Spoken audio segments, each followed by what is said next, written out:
Saan napunta ang pera ni Juan? Kaibigan, pamilyar ka ba sa tatlong mukha ni Juan pagdating sa paggamit ng pera?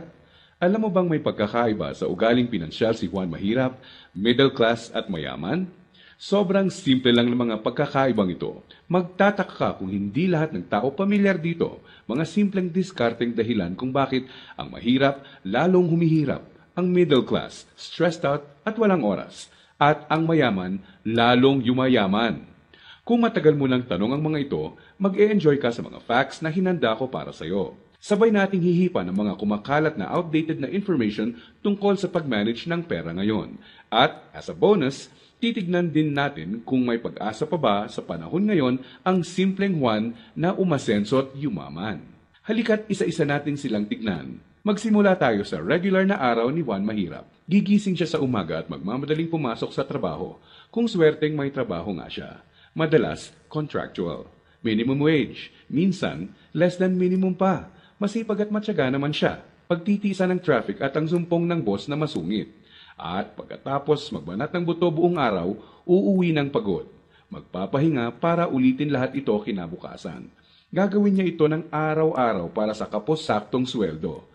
Tama ka, di na ito bagong istorya. Ano nga ba ang diskarte ni Juan Mahirap pagdating sa pera? Bago ang pag-iipon para sa pangkabuhayan, madalas nauuna ang Jollibee dito, sini doon, at ang silent killer ng bulsa. Bili ng kung ano-ano, kung saan-saan, kahit di kailangan. Mga abubot. Bakit? Kasi may sale, surplus, ukay-ukay, at tiyanggihan. Minsan lang at mura lang naman ang kadalasang mga dahilan, bibili kahit di naman kailangan. Ang resulta, wala pang 15 o 30, ubos na ang pera, kaya uutang na lang. Gusto naman magbago ng buhay ng mahirap na Juan, pero magpapaulit-ulit ang kalagayan niya hanggat di niya nakikitang patong-patong na gastos ang bigay ng abubot niya, na pag naipon, pwede nang puhunan sa negosyo. Pero hindi masamang tao ang mahirap na Juan. Gaya ng sinabi ko, mukha lang ng diskarte sa pera to. Marami sa atin ang dumaan din sa mentality ng mahirap na Juan, di niya ito kasalanan. Maaaring misinformed lang. Paano nga naman bukod sa di lahat nakapagtatapos ng pag-aaral, di naman tinuturo ang pinansyal na kaalaman sa eskwelahan. Madalas, ang ugali sa paghawak ng pera ay ang ugaling namamana lang. So, saan napunta ang pera ni Juan Mahirap? Dito na papasok ang tinatawag nating 1. Income at expense, at 2. Assets at liabilities. Huwag kang mag-alala, hindi economics class ng pinasok mo. Simple lang to. So ano nga ba ang praktikal na kahulugan ng income at expense at assets at liabilities? Unahin natin ang income. Ito ang perang pumapasok sa iyo. In short, income equals kita. Kapag lumabas naman ang pera, tinatawag natin tong expense. Sa madaling salita, expense equals gastos. Ngayon, ano naman ang assets at liabilities? Asset ang isang bagay kung binibigyan ka nito ng income o kita. At liability naman kung expense o gastos ang binibigay nito. Balik sa tanong, saan napunta ang pera ni Juan Mahirap? Ang maikling sagot, madalas mas maraming expense o gastos kesa income o kita ang mahirap na Juan. Maaring sa sahod o maliit na extra lang siya umaasa para sa income, samantalang kaliwat kanan naman ang pinanggagalingan ng expense. Naloko na. May pag-asa pa ba ang mahirap na Juan? Malalaman natin yan mamaya. Ngayon, tignan muna natin ang behind-the-scenes kwento ni Juan Middle Class. Sa unang tingin, okay na okay ang lagay ng middle class na Juan. Ang totoo niyan, malaki ang tsansang mapagkamalan mo siyang mayaman. May bahay, may kotse, at nakikita mo silang nagbabakasyon minsan. At kung may bagong labas na gadget, mag-a-upgrade ang middle class na Juan. Pero ang di alam ng karamihan, marami dito ay promo, hulugan, o utang sa credit card na buwan-buwan sa sweldo nakakaltas. So, saan napupunta ang pera ni Juan Middle Class? Ang maikling sagot, mas madaming liabilities, nagbibigay gastos kesa sa assets, ang binibili ng middle class na Juan. Imbes na investments na gagawa ng income, nauuna sa listahan niya ang paggagamitan ng pera, ang upgraded na lifestyle. Gusto niya ang convenience at quality sa buhay. Tingnan nating halimbawa to. Kung traditional economics ang pagbabasehan, ang kotse at bahay ay madalas na sinasabing assets.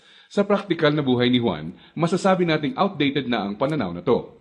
Sa definisyon natin ng asset, Ang isang bagay ay asset kung gumagawa ito ng income. Pero madalas, pagka-down payment mo ng kotse, bahay o alahas, money out agad. Sa mga susunod na buwan, may babayaran ka ulit. At huwag mong kakalimutan, andyan pa ang insurance at tax. Money out nga naman. Liabilities. Ang kotse ay nagiging asset lang kung nakakatulong siya ng gumawa ng income. Halimbawa na lang kung gamit sa negosyo. Ang bahay ay pwedeng maging asset kung paparentahan mo ito. Lalagyan ng mga produkto sa negosyo or storage. O di kaya'y kung nagba-buy and sell ka ng bahay at mabibenta mo to ng mas mahal. So bakit walang oras at stressed out si Middle Class Juan? Para mabayaran ang mga liabilities, kailangang mag-overtime, kumuha ng mas maraming trabaho at maghangad na ma-promote ng middle class na Juan kung siya ay empleyado. Para sa mga professionals at self-employed, kailangan nilang kumuha ng mas maraming kliyente o projects. In short, kailangan nilang ibenta ang oras at skills nila ng higit pa sa ginagawa nila dati nung wala pang liabilities para kumita ng mas malaki. Tulad ng kalagayan ng isang doktor. Kung hindi niya sisiputin ang pasyente niya, wala siyang kita. Dito mo na makikitang may lumalamon na sa oras ni Juan Middle Class. May mga celebrations sa family at friends ang di na niya ma-attendan. Kaliwat ka ng stress na ang kapalit ng upgraded lifestyle ni Middle Class Juan. Para sa kayod kalabaw na discarding to, gugustuhin niya ng reward, tama? Kaya mas madalas na siyang mag-taxi, kahit pwede namang mag-jeep. Starbucks coffee na, dati okay na ang 3-in-1. Sa restaurant na mas madalas kakain, kahit pwede namang sa bahay. Ilang halimbawa lang ito. Sa oras na maisip ni Juan Middle Class na magnegosyo, ang kita niyang pangpupuhunan sana, pambayad sa liabilities na pupunta. Kung tatanungin mo siya kung anong gusto niyang baguhin, madalas sasabihin niyang ibalik sa kanya ang oras niya. Mabait si Juan Middle Class. Gusto niya ng maganda at komportableng buhay para sa pamilya niya. Magaling din siya sa trabaho o sa propesyon niya. Sa kasamaang palad, pagdating sa pinansyal na mindset, may outdated advice at information siyang dala. Ang dating akala niyang assets ay liabilities na pala. May pag-asa pa ba si Juan Middle Class? Malalaman natin yan ilang sandali lang. Ngayon, tignan muna natin ang sikreto ni Juan Mayaman. Alam mo ba na madaming Juan Mayaman ang mga self-made? Ibig sabihin, bunga mismo ng sariling pagod, sakripisyo at tiyaga ang tinatamasa nilang tagumpay. Simple lang kung susumahin mo ang lifestyle niya, may time and financial freedom. Maluwag ang buhay kung may kailangan. Choice sila kung ano ang sasakyan nila, saan sila titira, sino ang makakasama at makakatrabaho nila, kailan at saan sila magbabakasyon, at iba pa. In reality, mas madami din silang tsansang makatulong sa kapwa, gaya ng pagdodonate sa charity at pagsali sa outreach programs. Balik tayo sa tanong, saan napunta ang pera ni Juan Mayaman? Kapag may perang hawak si Juan Mayaman, sa asset niya ito dinadala. At sa asset na ito ay kikita pa ng mas maraming pera para sa kanya. At ano naman ang gagawin niya sa bagong kitang ito? Tama ka, i-invest ulit niya sa ibang asset pa. Ano ba ang mga examples ng asset na ito? Andiyan ang investments, apartment, or kotseng pinaparenta. Ang edukasyon, seminar, tradings at iba pa na magtuturo sa iyo ng skills na kaya kang bigyan ng kita ay asset din. Sabi nga ng isang bumper sticker, if you think education is expensive, try ignorance. Ibig sabihin, kung tingin mong mahal ang edukasyon, subukan mo ang kamangmangan. Assets din ang mga negosyo, lalo na ang mga kumikita ng passive income. Paano ba napagtatrabahuan ni Juan Mayaman ang kanyang time and financial freedom? Ang sikreto? Passive income at leverage. Sa practical na ibig sabihin, ang passive income ay income na pumapasok kahit tapos na ang malaking parte ng trabaho mo dito. Konting oras na lang ang kailangan ni Juan Mayaman para i-maintain ang asset niya. Kahit natutulog siya, pumapasok pa rin ang kita. Hiramin naman natin kay Robert Kiyosaki ang ibig sabihin ng leverage.